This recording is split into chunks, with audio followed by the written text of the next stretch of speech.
today's video, we're gonna be doing something different.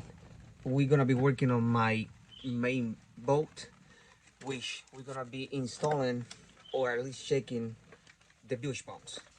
I have this is a 2,000 gallon pump, and this one is a 1,100 gallons. My two main bilge pumps on my boat, when they're not working, one has a flow switch and one is a automatic one, just like this one, but it looks like this one. So I wanna at least change one. I think I'll show you what I think the problem is on the bilge pumps, but I'll show you. And I just getting situated over here with all my tools and everything. And I would like to at least I'll have to dry fit to see which one goes better. But I'll show you up here real quick. Okay, here's what I think what the problem is. Right now it's a little bit empty, but when we get water in here, all this gets flooded with water, and all these heat shrinks, as you can see on this one, they're not super tight because you got two cables going into the heat shrink, so water will get in there. So this is not supposed to happen. So what I think I'm gonna do is I'm just gonna get it out and run my pumps through my switches over there and see if I get power. If I connect the new ones and I get power, or I just cut it and reconnect it and I get power, I will probably just change them anyways because I want to have new pumps over here. The only problem that I'm seeing back here is this one. I might have to keep it, or I'll have to put the little one back here because I have this drain for my cooler floor, and that's what we got going on. But let's cut this over here, check about the connections and see if we get power over here and they run. I'm pretty sure my problem is the heat shrinks in here. This is probably all, it has corrosion in here, and the connections are not working anymore.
we got the first Bilge pump installed right here. As you can see, I went ahead and just run a 14 gauge cable back here. I cut the what will be the automatic option, and just got to run it through the exit hose, through back there, up, and right into the battery. As you can see, away from the ground, I have about 4 inches maybe. So by the time the water rises, the flow switch will kick in, and we're gonna be draining the boat. Plus we're gonna have a second one here, so this will never touch water, which is exactly the way it should be. I'm gonna be doing the same one with this one. With the second Bilge pump, we're gonna put it here. I have to remove this, and because that's exactly where it's gonna go.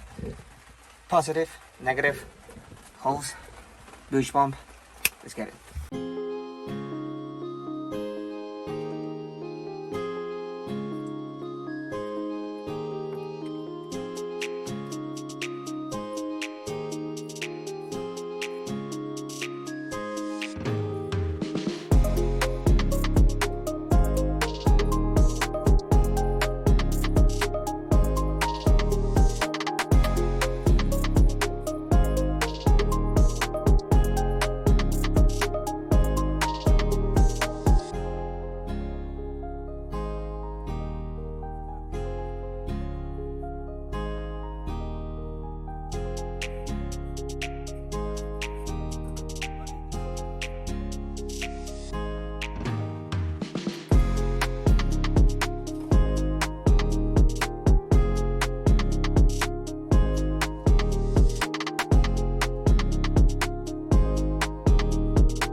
As you see, we're gonna have it, it's gonna fit just perfect. We're gonna run this cable on top. I'll show you guys, I'll show you once it's done. We're gonna run it through the hole on top of the hose right here, and then we're just gonna clamp right here. I was thinking of putting it on over here because I have these clamps, but I think we're just gonna sit tight up high. That way our connectors are not touching the ground, or we don't have any, we're not touching ground or water by any chance, just in case it rains, or you never know. But that way we are up high, away from water, safe and secure. And this should be this one should be easy. So we're gonna get it installed real quick, and that should be it. Then we